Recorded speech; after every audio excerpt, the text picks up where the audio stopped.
Good afternoon, friends.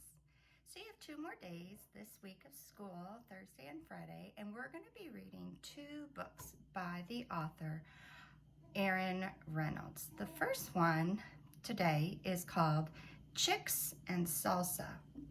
How many of you like to eat salsa? Okay, raise your hand if you like to eat salsa. How many of you do not like to eat salsa? What is it about it that you like? What is it about it that you don't like? Do you know the ingredients in salsa? Do you know what the word salsa means? Salsa is actually a Spanish word that means sauce. So if you eat chips and salsa, you are eating chips and sauce. And so salsa actually can mean any type of sauce that you like to eat on your chips. But in America, we usually think of salsa as a tomato-based spicy sauce that we like to eat with chips. Does this say chips and salsa? You're right, it says Chicks and Salsa.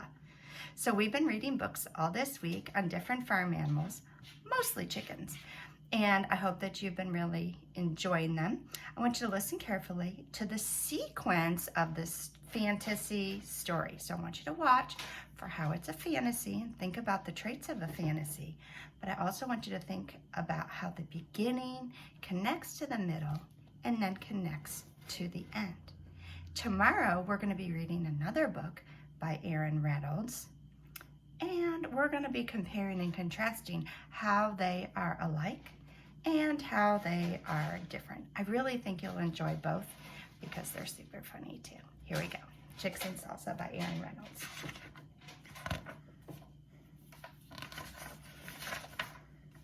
Here's the title page. You'll get an idea of some of the characters that are in the book. Let's see if we can read it a little differently. Can y'all see it okay? Here we go. So there were grumblings in the hen house of Nuthatcher Farm.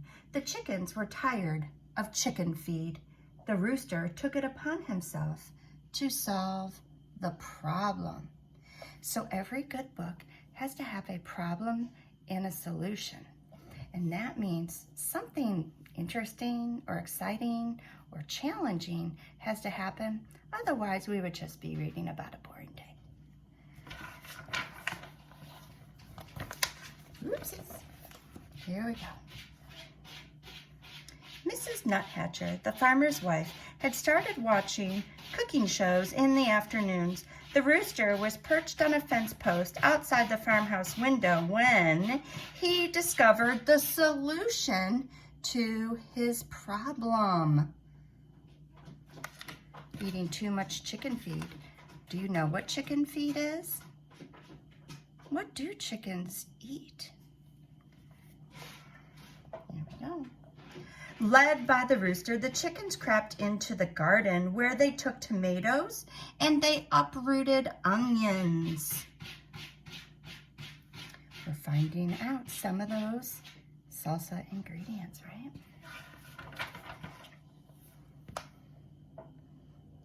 That night, the chickens ate chips and salsa, though nobody was quite certain where the chickens got the chips. The tasty tang of tomatoes and onions hung over the barnyard, and the rooster said, "Ole!"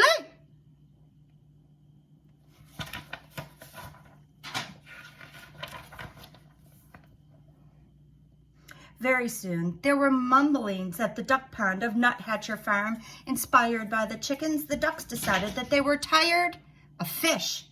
With the rooster's encouragement, the ducks dipped into the garden where they selected cilantro and gathered garlic.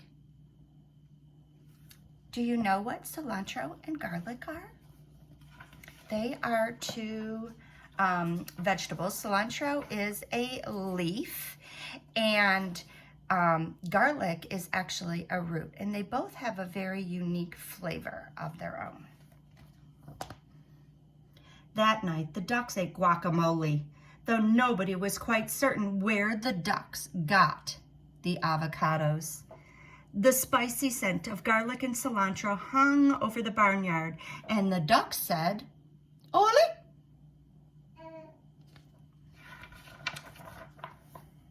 Oh, look at those pigs. Look at their faces so that you can tell their emotion. The next morning, there was rumbling in the pig pen of Nuthatcher Farm. Overwhelmed by the enticing aromas, the pigs decided they were tired of slop. I'd be really tired of slop too. Whoa.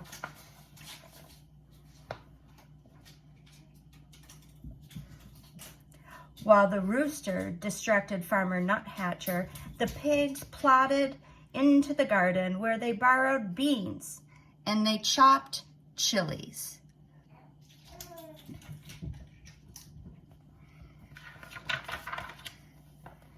Oh, look at how their expressions have changed. That night, the pigs ate nachos, though nobody was quite certain where the pigs got the nacho cheese sauce. The delightful deliciousness of cheese and chilies hung over the barnyard, and the pigs said, "Ole." As everyone knows, when a passion for Southwest cuisine takes hold of farm animals and so many sumptuous, spicy, savory scents collide in the barnyard air, it can only lead to one thing. Two very interesting things happened on that page, didn't it? Did you hear the alliteration? So many sumptuous, spicy, savory scents. And then at the end we saw or heard the ellipses, the dot, dot, dot. There was fiesta. Fiesta is Spanish for party. The rooster got things organized, then returned to his fence post to watch for a good enchilada recipe. The horses decorated the barn. The bull practiced his Mexican hat dance, though nobody was quite certain where the bull got the sombrero. Sombrero is Spanish for hat.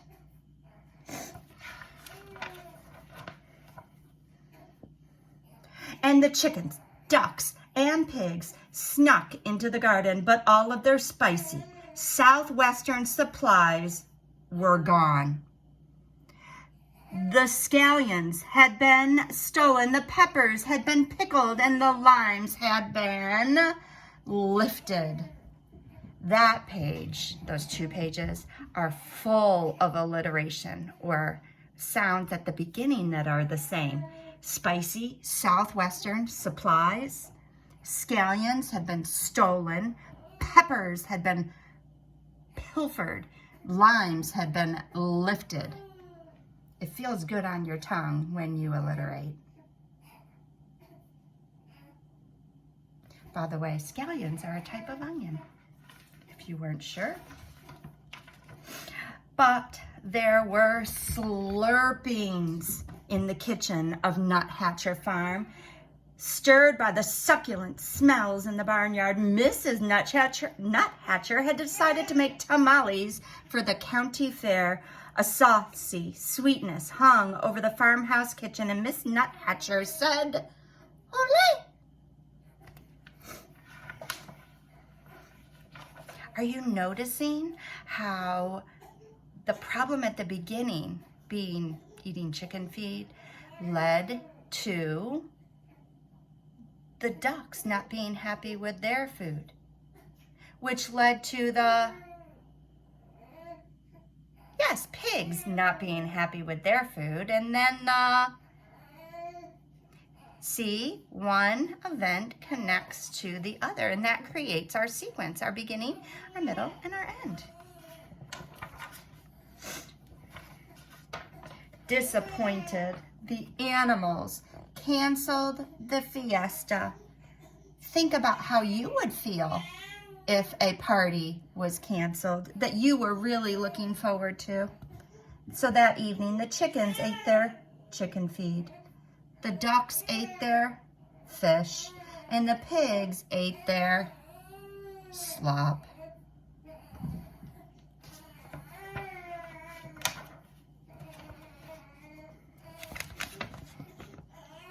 Oopsies.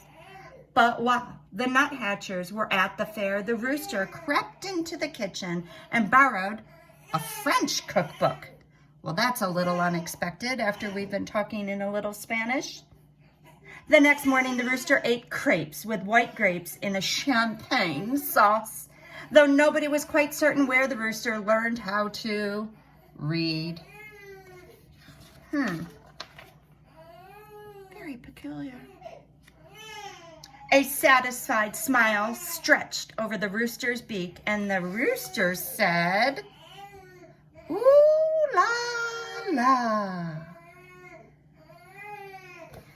Did the book end the way that you expected? I know that I was really surprised. And so what I want you to do this time is with a partner. I want you to sit together face to face, and I want you to retell the story of Chicks and Salsa. Can you hear Jackson in the background? I gotta go in a minute. And I want you to tell it as best you can, remembering as much as you can about the beginning, the middle, and the end, the sequence. But then when you get to the end, I want you to think about, if you were the author, how would you have written the end? I want you to create in your mind and with your words a new ending to the story, okay? I hope everyone has a great afternoon. And tomorrow we're going to read another book by Aaron Reynolds that I love very much. I saved the best for last. See you soon.